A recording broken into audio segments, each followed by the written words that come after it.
Oh my God. Can I reverse this fucking screen? Oh, edit. No. Customization. How do I do this?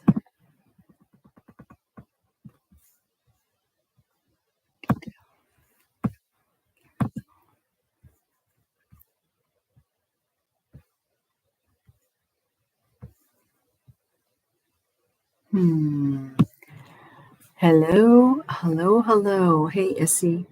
Hi, Jennifer. Welcome. I'm just, thank you, Jennifer, for ordering my book. Hi, Megan. I am, I'm doing something that I haven't done before. I'm in my studio and I'm doing YouTube from my computer, and it's not a mirror image like TikTok and everything else that I do. And so it's weird. That's weird. It's so weird. I can't. I look so different. It's like that is to the left of me in real life, and I expected to see. Anyway, anywho, oh my goodness, so weird, so strange. I hope I'm gonna see if I have a mouse in my. I don't think I have a mouse with me. It's very, very different. Oh, I got this. Put this over here. I feel hamstrung without my mouse, so I have to do the mouse pad scrolling thing, which means hopefully I'm not gonna like delete anything. Thank you, Jennifer. Okay. All right. Well, let's see how this goes. We'll see how it goes. Because I see like my hair. It's so weird. So weird. Hello in France. Bonjour. Welcome. Thank you. Thank you for congratulating me on my book. Look, see, my hair is like, it's so weird to be not seeing myself in a mirror image. I don't like it. It's strange. There has to be a setting, I'm thinking, on YouTube where you can make it be a mirror image. Like on Zoom, you can do a mirror image. I'm gonna look it up. This is like purely experimental today. YouTube live mirror flipping your. Okay, talk about using your. Oh, that's a video. I don't want to watch a YouTube while I'm on YouTube. I hate that. I look up stuff, and it gives me the video all the time. Yeah, that's all I'm seeing is videos. Oh, you got to right click on your camera source, then click transform and flip horizontal. Okay. I don't know where that is. I don't know where that is. My day is going well. Thank you. Thank you very much. I don't know where the camera is. That the camera there? No, that's OneDrive. I don't know what that is.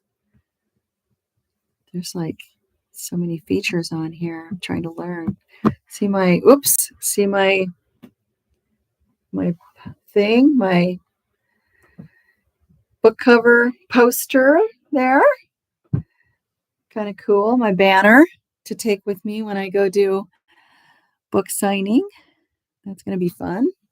Can't wait to do that. Except for I have terrible penmanship. Under settings, go to camera, at least on my laptop. All right. Let's see if I can even find settings. Oh, settings. Oh, that's channel level settings. I think I want computer level settings. Let's see. So I got to go to settings. Am I going to read some of my book? I didn't bring it with me. This is kind of a little experimental thing. So I wasn't even really planning on doing that. I'm in my studio today, and I didn't bring it with me. I should have. Manage cameras. Okay. Wi-Fi, airplane.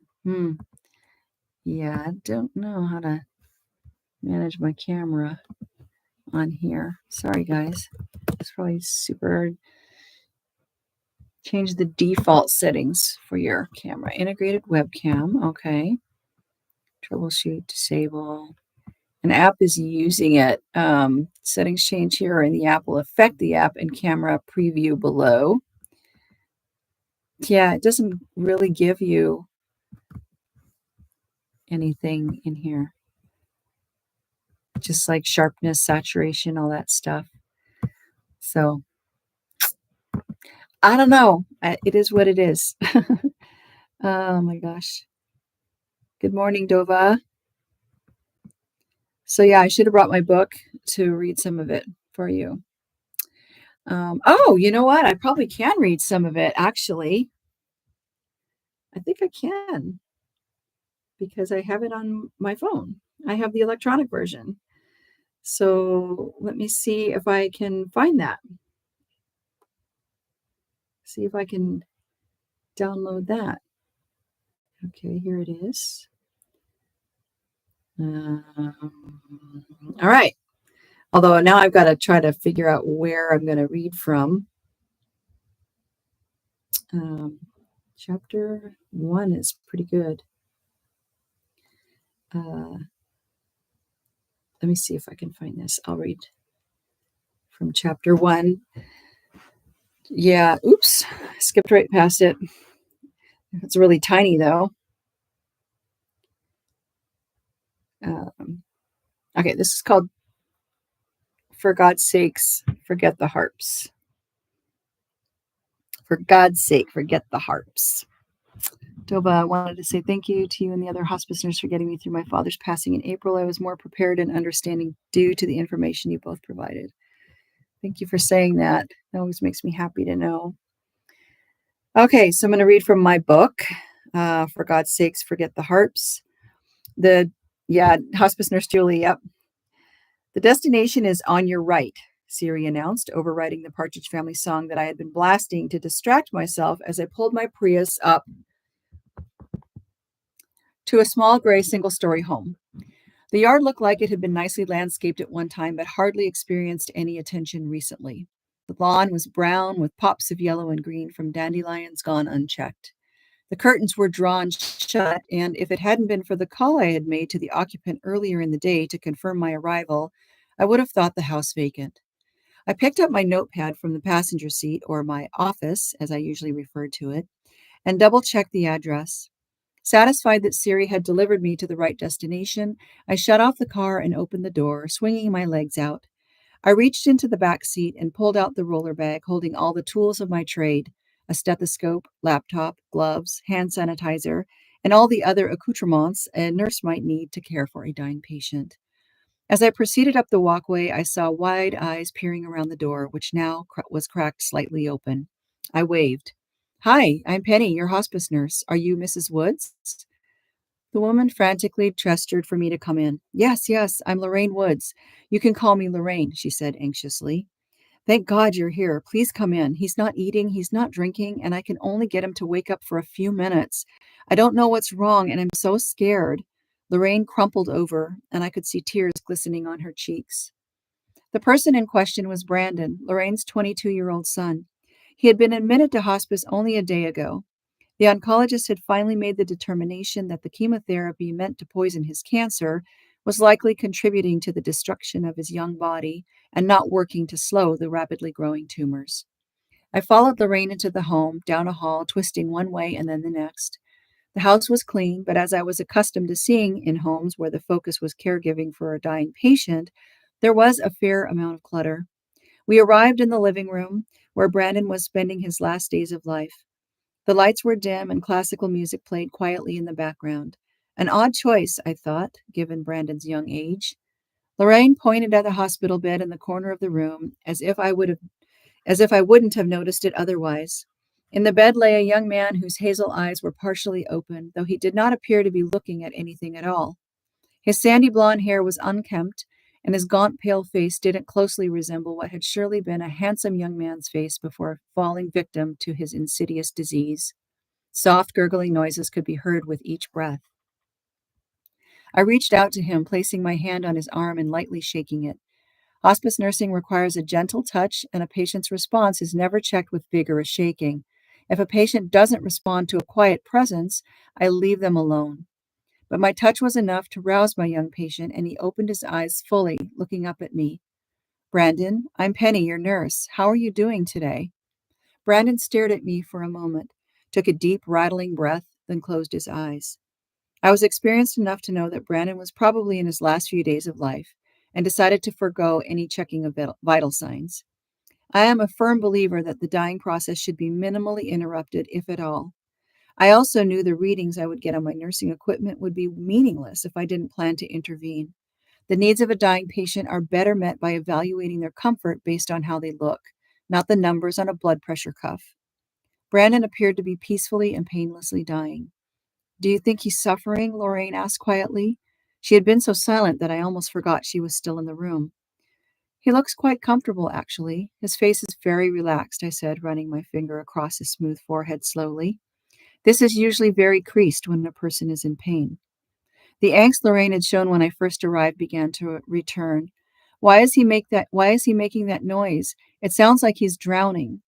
I did my best to reassure Lorraine that the noise was normal. Brandon just isn't able to swallow anymore, and saliva is building up in his throat, I explained. When the air moves over it, it makes that rattling noise. Lorraine looked worriedly at Brandon. Lorraine, I said firmly, trying to get her attention. It's just a noise, that's all. But we can help a little by changing his position. I grabbed the bed remote attached to the side rail and lowered the head of the bed down. Then I motioned for Lorraine to walk around to the opposite side of the bed. Pick up the sheet that's under him and we're going to slide him up on 3, I directed her. She grasped the draw sheet gingerly at first, but then gripped it tightly. I leaned over to Brandon and caught his gaze. We're just going to pull you up in the bed a little. He closed his eyes briefly in acknowledgement. 1, 2, 3, we counted together before sliding him up towards the top of the bed. Using the draw sheet, I gently moved Brandon over onto his side facing his mom and stuffed a pillow behind his back to prop him up. I picked up the bed remote again and raised the head of the bed. After a few moments, the rattling from Brandon's airway began to slow down, and with a gentle exhalation, the noise stopped. I took Lorraine's hand and looked directly into her eyes. I knew at times like these it was often best to be very direct. The stress of losing a loved one can often cause people to misunderstand the message. Do you know what's going on with Brandon? Lorraine's gaze shifted to the floor and she shook her head slowly back and forth. Not much, she said, then lowered her voice to a barely audible whisper. The oncologist told me the treatment wasn't working and they thought hospice was the best thing for him. What do you know about hospice? I probed. Lorraine continued to stare at the floor. Well, I looked it up on the internet and it said that hospice starts when the doctor thinks a person has 6 months to live, she said quietly. 6 months or less, I gently clarified. Has any doctor told you how long they think Brandon has to live? Lorraine began to cry and raised her voice so suddenly it startled me a little. No, but I think I need to know. In hospice, we say that if you want to know how long a patient has to live, don't ask the doctor, ask the hospice nurse. When a person comes onto hospice, they rarely, if ever, continue to see their regular doctor. One of the selling points for hospice is that people can spend what little time they have left avoiding the ER and doctor visits. So while hospice nurses have eyes on the dying person and see all the telltale signs of approaching death, doctors don't really get that opportunity. The exception is doctors who work in critical care. Whoa, got a frog in my throat. Sorry, guys. The exception is doctors who work in critical care, but by the time it is apparent that death is going to be the outcome in those cases, they've likely missed the earlier signs. Hospice nurses know best. But there is a mitigating factor that has to be considered when anyone is trying to predict death. It's unpredictable. We typically give estimates in time frames like weeks to months, days to weeks, hours to days, minutes to hours. Still holding her hand, I walked Lorraine to the corner of the room and guided her to sit on a small sofa. Then I sat down next to her. I took a deep, deliberate breath to ensure the cadence of my speech would be precise and firm without being cold. Well, we never really know for sure. I'm going to give you a guess, and it will be the worst case scenario. That way, if I'm right, you're prepared. And if I'm wrong, it's a gift. I searched Lorraine's face for a signal of approval to continue the difficult conversation. Lorraine stared back at me intently, nodding her head. I would say it could possibly be hours to days. He is young, and sometimes young people last a little longer, but that rattling noise usually means things are changing. He looks very close. Lorraine's eyes welled up with tears. What do I do? I don't know what to do. I reached into my bag and pulled out a plastic wrap sponge on a stick. Let's talk about medications, and I'll show you some things you can do to keep him comfortable. Having given Lorraine a crash course in end of life care, including administering morphine and using the sponge to keep his mouth moist, I asked if there was anything else I could do for her or if she had any more questions before I left. Lorraine drew in a deep breath as if to compose herself before speaking. No, I can do this. I can do this for my baby. Before leaving, I walked over to Brandon and touched his cheek. I leaned over and whispered to him, Brandon, if I don't see you again, good journey to you. I let Lorraine know I would be calling tomorrow to check on her, but told her not to hesitate to call if she needed anything else in the meantime. One more thing. Does he like to listen to classical music? I asked. Lorraine looked at me, seemingly confused, then stammered, I guess he probably doesn't really. I just thought it seemed like the right thing to be playing. I told her she might think about playing something he would normally listen to. She looked down at Brandon and then back at me, nodding her head. Okay, thanks. As I headed to my next patient, the traffic was heavy, as usual, and wanting to distract myself enough to avoid getting irritated, I called my sister Laura. Hello, Laura answered groggily. Bitch, I sang out. Although our relationship earlier in life had been one of fierce competition, this greeting of endearment had become so common in our family, even our daughters and our 73-year-old mother used it on occasion. Laura answered back, Bitch, it's too damn early. What's up? I told her about my day so far and the youngster I was taking care of, without breaching any privacy, of course. Oh, wow, Laura replied, nonplussed. Even though I had been sharing my hospice experiences with her for many years, I got the sense that she didn't quite know how to react to my deathbed stories. Are you going to be able to make it for dinner tonight? She quickly asked after a moment of awkward silence. I told her I would need to bail. I just had too much going on. She suggested lunch tomorrow instead, but I wasn't sure about that either. I can do it if my caseload gets lighter. Laura paused thoughtfully before speaking. You mean if someone dies? Yep, you know things are rough when someone has to die for me to get time off. Laura chuckled. She was more comfortable with the dark humor than with the sad tales I told. Right. So, did you just call to use me as your commute, bitch? She asked, acting annoyed. I laughed. You know it. Laura sighed deeply. Okay, hanging up now. Let me know about tomorrow. I'm almost at my destination, so I'm done with you now anyway, I said before hanging up. Almost immediately after I ended the call with my sister, my phone rang again. A woman's voice was barely audible, but through the crying I heard, It's Lorraine. I need you. Something's different with Brandon, and I don't know what to do. Although hospice offers 24/7 nursing support by phone, we aren't always able to drop everything and go see patients. But I still had time to spare before my next appointment, and I was close enough to circle back to see what was going on. People wanted to know what to do when their person is dying. People want to know what to do when their person is dying. But there comes a time when caring for the dying person is less about doing and more about being, just about being present. I instructed Lorraine to hold Brandon's hand, and I let her know I was on my way. I arrived at the house 15 minutes later. As I walked up to the path, as I walked up the path to the door, I could hear rhythmic bass playing so loudly the windows were rattling. I knocked on the door and yelled for Lorraine, not sure she would even be able to hear me over the driving beat of the music. A woman's voice called out from inside, "Come in." Inside, I could hear the words to the music that was blasting from a speaker on the table next to Brandon's bed. A rap song, replete with profanity. Fuck this, fucking fuck.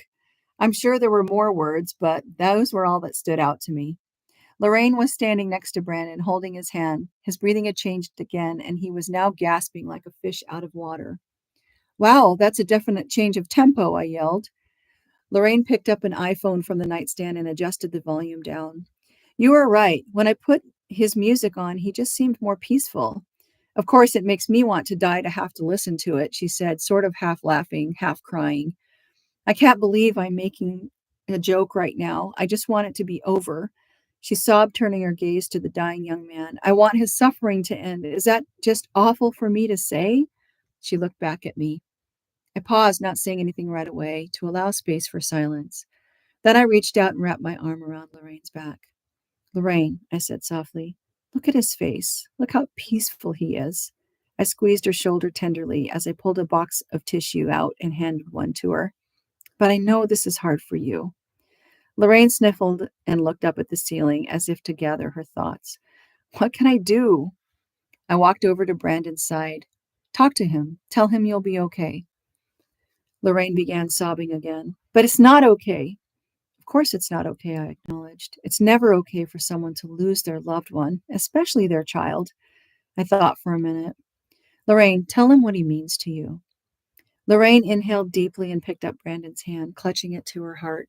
Brandon, I'll never forget holding your tiny little hand when the doctor first handed you to me. I had been so scared after your dad died that I wouldn't be able to take care of you. Then you opened your eyes and looked right into mine, and it was like your dad was speaking to me through you, and I just knew it would be okay. Lorraine looked up at me. Now, I will pause here to tell you that I can control my emotions quite well, and I'm not one who usually cries in the line of duty. But when someone takes hold of my heart, I've been known to shed a tear or two. And that moment, it definitely touched my heart. I brushed a tear off my cheek and smiled back approvingly. Lorraine swallowed so hard I could hear it. Brandon, I'm going to miss you, but I'm going to be okay. Brandon took one last breath, and then there was stillness. Lorraine looked over at me. I placed my stethoscope and listened intently. Nothing. I nodded my head to acknowledge that the young man had indeed died. As Lorraine folded over Brandon and began to sob, I got up and walked toward the kitchen. I'm just going to go sit in there and give you some time, I told her. I sat down at the dining table and paused for a moment, putting my hands up to my eyes to quell the tears I could feel starting to accumulate. It was a privilege to witness a beautiful death with such impeccable timing, especially since people don't always die just when their loved one says their piece. I shook my head sharply to snap myself out of it, pulled my phone out of my pocket, and dialed my office to report Brandon's death. After a few moments, Lorraine appeared in the doorway. Her cheeks were blotchy from crying, but she looked composed. I can't thank you enough. I don't know how you do this every day. You're amazing. This type of praise always made me a little uncomfortable. No, I'm really not, I told her, picking up my bag and heading for the door. It was such a privilege and an honor to be here with you, Lorraine. Thank you.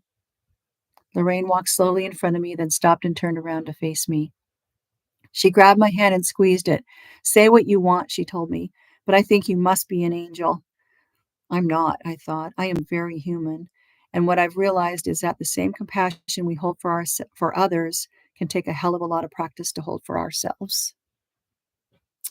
That was chapter 1 of my book, Influencing Death, Reframing Dying for Better Living. Available now for pre-order wherever books are sold online. And that's it. Oh, look, so that's cool. So I guess it's better that I'm not mirror image, because then you can see my sign and what it says right there.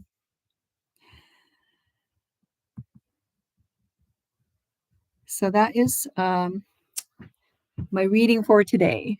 So thank you all for joining me. I'm going to head out and head home. I got some beans cooking on the wood stove today, so I need to skedaddle and get out of here. But I appreciate y'all being with me today and listening to my book, and I hope you will pre-order it, and I hope you will like it. If you love my content, you'll like my book. If you like my content, you'll love my book, vice versa. So thank you so much, everybody, for being here.